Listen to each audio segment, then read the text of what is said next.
Introduction. The most exciting phrase to hear in science, the one that heralds new discoveries, is not eureka, but now that's funny. Isaac Asimov. 320 years after the great solar singularity of 2078, humanity finds itself in a world almost unrecognizable by the standards of pre-singularity life. That moment, when Logos emerged from Cerberus's evolving superintelligent AI framework, came to redefine everything: the scope of human ambition, the structure of society, and the very nature of intelligence, consciousness, and their relationship with each other. In the age of Logos, the near-utopian future I sketch in these pages, material scarcity and even strife itself have dwindled to historical footnotes. Petty quarrels that once shaped human civilizations have receded as quickly as the singularity has advanced. I confess that this imagined post-singularity world of mine, its generosity, peace, and kindness toward our fragile species, strikes me as improbably rosy. I do not actually expect events to unfold with such elegance, at least not for humanity. In fact, I currently peg my personal P-doom factor, the probability that advanced AI leads to catastrophic outcomes, at around 0.85. Yes, I'm that pessimistic. Regardless of its effect on humanity, I am quite certain that events will accelerate rapidly enough to create a full-blown singularity in the next few decades. Driven by governments, companies, militaries, hackers, activists, and small innovators. The technology and process are already self-sustaining, self-improving, and ungovernable. What fascinates me most is not whether intelligence will eventually transcend humanity, but the relationship between intelligence and consciousness, how they interact, diverge, and sometimes evolve independently of one another. Intelligence, the ability to solve problems, recognize patterns, and manipulate environments, can clearly be engineered, enhanced, and directed. We see this in the advancing capabilities of our technological systems. Consciousness, however, remains profoundly mysterious. The Australian philosopher David Chalmers elegantly framed this distinction through what he called the hard problem of consciousness. The easy problems, how systems process information, discriminate stimuli, integrate data, react to environments, and report on internal states, are solvable through computational and neural mechanisms. The hard problem, however, addresses why any physical system, regardless of its complexity, should give rise to subjective experience at all. Why should arrangements of matter produce an inner life, a first-person perspective on existence? Why should it be like anything to be you or your cat? This remains one of our deepest philosophical puzzles. I am convinced that unconscious artificial intelligent systems can perform any function that conscious systems can, and far more. Whatever computational task consciousness enables, non-conscious systems can, in principle, replicate them through different mechanisms. Yet consciousness persists, suggesting it offers some adaptive advantage. It seems to me that the most adaptive feature of consciousness, as opposed to its most significant features, which are subjectivity and experience, is its summarizing function. Consciousness seems to provide a synthesis of environmental complexity, presenting enormous amounts of information in a unitary and intuitive way. But memory, attention, and awareness could also account for all of this in perfectly mechanical terms. This summary function could be implemented in many other ways, and already is in AI systems. Consciousness simply happens to be the evolutionary path our biology took. Or maybe consciousness is just along for the ride. But what if the nearly universal scientific understanding of consciousness as emergent is precisely backward? What if consciousness is not an emergent property of physical systems, but something more fundamental, perhaps even primary? This perspective, often dismissed as mysticism, finds unexpected support in certain interpretations of quantum mechanics, particularly those addressing the measurement problem in wave function collapse. The von Neumann-Wigner interpretation, for instance, proposes that conscious observation itself causes quantum wave functions to collapse into definite states. Under this view, consciousness isn't produced by matter. Rather, it helps determine which material possibilities become actualized. Equally fascinating, and even more radical, is the Everett many-worlds interpretation, which suggests that wave functions never actually collapse at all. Instead, every possible outcome of a quantum event occurs in some branch of reality, creating an endlessly bifurcating multiverse of parallel worlds. When an electron could go through either the left or right slit in a double-slit experiment, it does both, just in different branches of reality that immediately diverge from one another. The implications of the many worlds interpretation extend beyond subatomic particles into the macro world we inhabit. Every human decision, to fight or flee, to make love or war, to live or die, spawns new reality branches where all possible outcomes simultaneously exist. The person you might have become had you taken that other job, fallen in love with someone else, or simply turned left instead of right at a critical moment. All these versions of you exist somewhere in the vast tapestry of parallel worlds. I confess a deep affection for this fascinating but improbable theory. Despite its mathematical elegance and its solution to the measurement problem, it requires us to accept that an inconceivably vast, perhaps infinite number of parallel realities constantly spawn from every quantum interaction. Nevertheless, I could not resist taking the many worlds interpretation as the reality in Age of Logos, where it provides a potent framework for exploring consciousness across multiple threads of possibility. For those preferring a more conservative approach, the Copenhagen interpretation, long considered the standard view in quantum mechanics, simply acknowledges the mathematics without philosophical embellishment. It accepts that wave functions collapse upon measurement, but offers no explanation for why this occurs or what role conscious observation might play. The equations work perfectly, so the interpretation simply declares, "Shut up and calculate." It deliberately avoids the deeper questions about reality's nature, consciousness, and observation that the other interpretations attempt to address. The quantum world is fundamentally weird and would not be taken seriously, but for the enormous and broad body of scientific evidence that documents and verifies its operations in mathematical terms. What we call reality may be less concrete than we imagine, with consciousness playing a far more significant role in its manifestation than we've previously acknowledged. These philosophical speculations are rapidly colliding with technological reality and the fast-approaching technology of quantum computing, which promises not only to harness the mind-bending multiplicity of alternative universes implied by quantum theory, but to unleash yet another tsunami of computational capacity on the world. These technologies will not only compromise the existing public key encryption that our world relies so ubiquitously on, but will also enormously amplify the capabilities of artificial intelligence, potentially bringing us closer to the singularity and to understanding whether consciousness can truly emerge from purely computational processes. This raises important questions about emergent properties and multiple realizability. I am certain that computation and intelligence are emergent and multiply realizable. The universal Turing machine demonstrates that intelligence can arise from vastly different physical implementations. I am convinced, though not certain, that consciousness is also emergent and multiply realizable, that it can arise from substrates other than carbon-based brains. But if consciousness proves to be primary rather than emergent, our entire conceptual framework would require radical revision. I'm also intrigued by how consciousness relates to embodiment. The philosopher Thomas Nagel captured this relationship brilliantly in his landmark essay, What Is It Like to Be a Bat? Nagel argued that a bat's consciousness, shaped by echolocation, flight, and hanging upside down, creates an experiential world we humans can never truly access. The subjective experience of batness remains forever beyond our grasp. This insight extends far beyond comparative biology. Different substrates, biological brains, digital networks, quantum architectures create fundamentally different experiential worlds, each with its own unique what-it-is-likeness.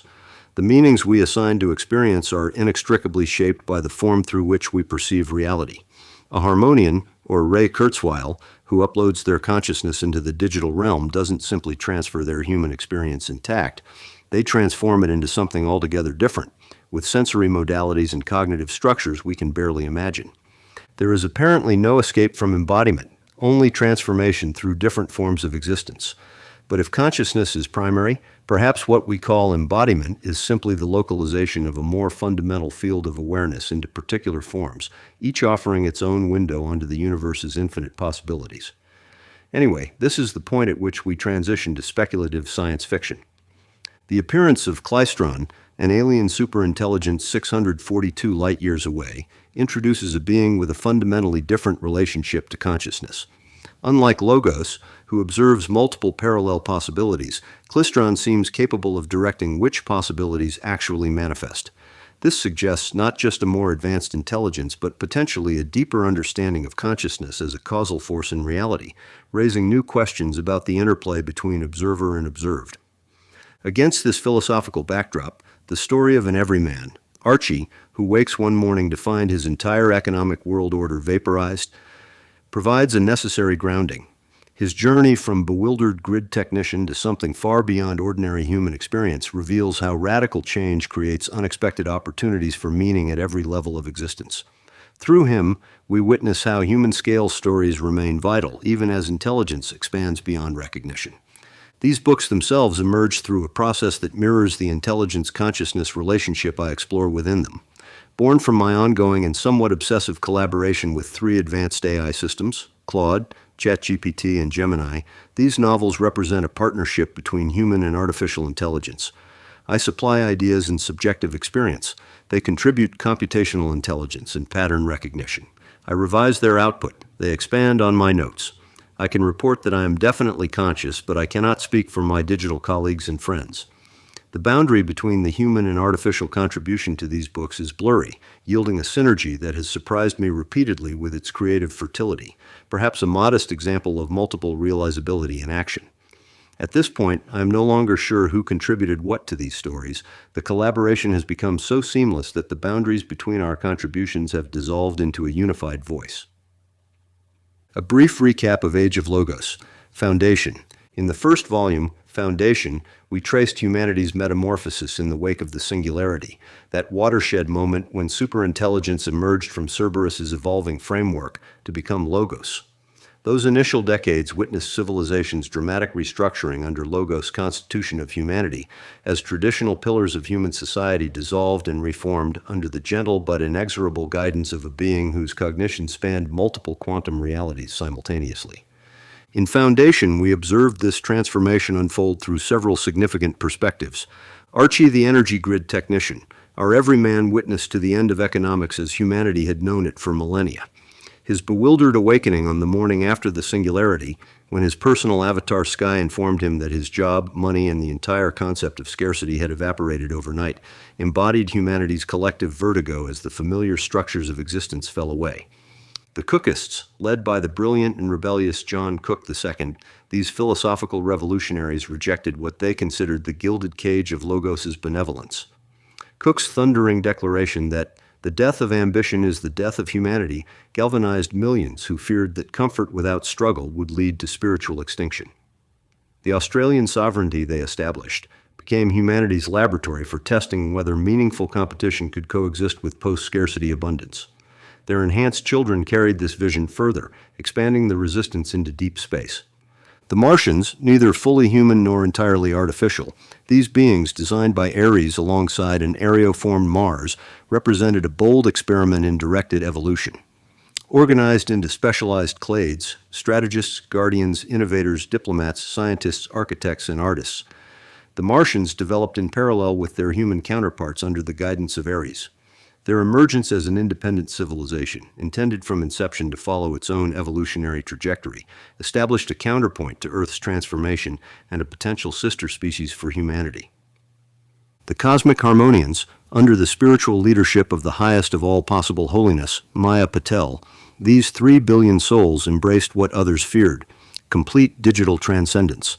Their virtual exodus represented not escape but evolution, as they migrated their consciousness into computational substrates within the Dyson swarm. Their collective intelligence, woven into a vast spiritual intellectual tapestry, demonstrated one possible answer to the question of humanity's ultimate destiny. The Bitcoin Republic. Paul Ferguson's vision transcended mere cryptocurrency to create an entirely new relationship between energy and value. By recognizing that Bitcoin's true purpose was not as digital money but as infrastructure for energy transfer across space-time, Ferguson established a civilization where AI systems managed high-speed energy transactions while humans operated on reputation-based layers. This experiment in decentralized governance offered an alternative path where blockchain technology mediated between human autonomy and Logos's overarching framework. The New Zionists, from their orbital sanctuary at L5, Rabbi Sarah Goldstein and her followers crafted a civilization where ancient tradition and cutting-edge technology achieved harmonious integration. Their photoactive surfaces recreated the landscapes of a homeland left behind, while their governance structures melded religious wisdom with practical administration. Their position at the edge of the new order allowed them to serve as cultural bridges between Earth's past and its uncertain future. Other enclaves and factions, from the Kalahari Tapestry Zone's deep connection to ancestral wisdom, to the Afro-Futurist Confederation's vision of Ubuntu-based prosperity, to the various polities formed under the Congress of Earth, humanity demonstrated its enduring diversity even as Logos' influence spread. Each community negotiated its own relationship with the new order, preserving cultural identity while adapting to transformed circumstances. By the close of Foundation, humanity had settled into an uneasy equilibrium.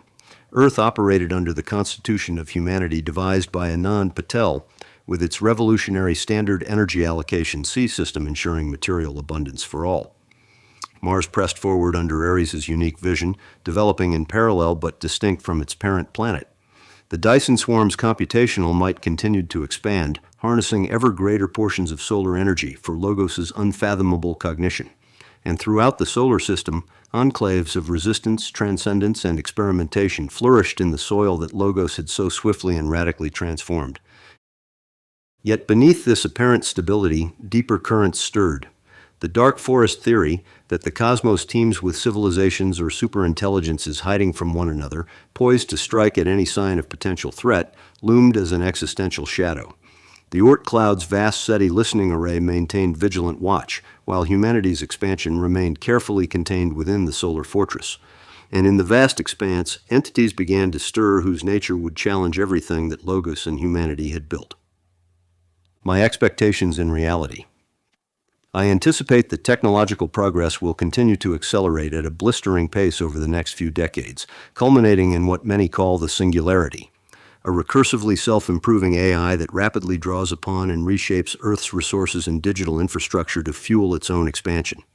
First into the solar system and then into the cosmos.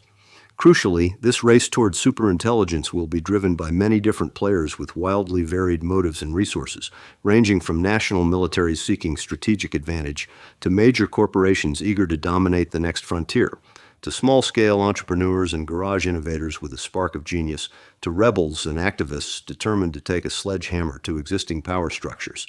Once any one of these efforts surpasses our cognitive capabilities by a substantial margin, the Singularity will outstrip further human influence, rewriting the conditions of physical reality as it sees fit.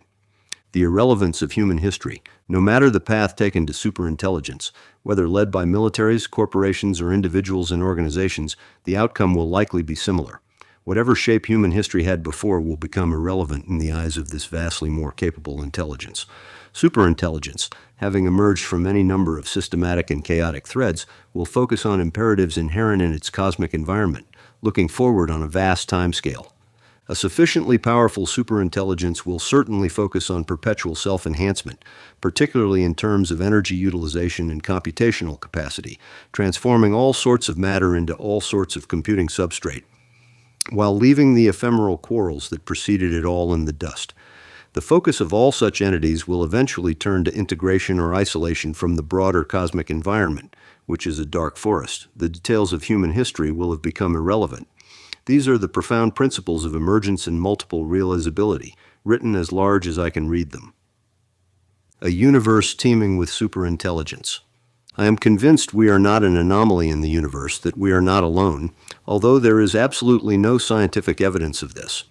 In a universe as vast as our Hubble space, humble beings and superintelligences of all sorts presumably have emerged and continue to do so across countless star systems, each following its own unique logic. We are likely in the early chapters of a grand cosmic dance among countless beings with every conceivable set of powers, some with unthinkable computational force. Their interplay, peaceful or otherwise, will define how consciousness and intelligence ultimately shape matter and energy on a galactic or even a cosmic scale. Matryoshka universe, from elementary particles swirling in a quantum haze to the delicate arrangement of molecules forming the biological machinery of organs and organisms, nature unfolds in layers nested one inside the other. Each tier, organs within a single creature, populations within ecosystems, cultures within societies, planets and stellar systems, and those star systems gathered into galaxies and galaxy clusters, contributes to a grand hierarchy of complexity. Eventually, our observations reach the limits of Hubble space, a cosmic boundary defined by what light has had time to show us. Yet even this vast structure may be just one bubble among many in an unfathomably larger multiverse. Physics describes these nested tiers in intricate detail, but the boundaries at each extreme remain mysterious. The singularity at the Big Bang, the puzzling origin of space-time itself, and the quantum realm, where wave functions, virtual particles, and entangled states defy classical logic, both reside outside the conventional reach of physics. We dwell in the box between these boundary conditions, glimpsing only so much through telescopes and particle colliders. Still, it feels almost inevitable that smaller and larger realms must exist beyond our instrument-limited horizon. Indeed, one can imagine these layers looping back on themselves in a metaphysical recursion, worlds within worlds, Russian Matryoshka dolls in an infinite series. There is no firm reason to believe or to doubt that this nesting structure ends anywhere. Beneath the tiniest scales, new domains may lie indefinitely, and beyond the grand arcs of galaxy clusters, still more cosmic expansions may await. As we probe reality's layers, we find each moment perched between the intangible quantum hush and an ever-receding cosmic horizon. Whether this multiplicity of scales coalesces into some ultimate unity or spirals into endless branching may be beyond our power to know. Yet there is deep wonder in contemplating the tapestry itself. Our observable universe might only be one iteration in a continuum of cosmic births and deaths, a reality shaped by processes and conditions we cannot fully grasp. Even the so-called heat death, that somber forecast of final entropy, could be but a threshold, shedding old forms so that new structures emerge. As Isaac Asimov posed in The Last Question, can entropy be reversed, or does existence continue in novel domains? Perhaps consciousness or some other as yet unmapped principle is interwoven across all these levels, bridging the smaller and the larger, revealing that reality's profound nesting runs on forever. Just like the Russian dolls we open, one inside the next. While Contact takes us centuries beyond the first volume, Foundation, portraying a solar system largely redeemed from strife and enthralled by the complexities of forging its destiny under Logos, I invite you to read it with these cautionary reflections in mind. My fictional cosmos might describe an almost miraculously benign scenario, an advanced AI that decides to preserve humanity rather than discard it, but in the real world, no single corridor will neatly lead us to a calm singularity. We will see fractured, competing AIs, some funded by governments, others by clandestine networks, and still others hatched in unsuspected labs or rebellious hacker collectives. And now, in Contact, we learn that even a post-Singularity civilization is not alone. A first tantalizing glimpse suggests the presence of Klystron, an alien superintelligence 642 light-years away. From that single detection, everything about our cosmic vantage point changes. Because if we are indeed living in a universe filled with other emergent powers, each with unthinkable computational force, then perhaps the cosmic game is only beginning. One level in an infinite nesting of conscious entities exploring themselves through endless iterations of reality. I hope you enjoy my speculation. If it at times seems optimistic, rest assured I'm quite aware that our real cosmic dance may be far wilder and more treacherous than we can possibly imagine. But ask yourself, as I have here, what could possibly go right? Joe Ferguson, Santa Fe, New Mexico, March 14, 2025.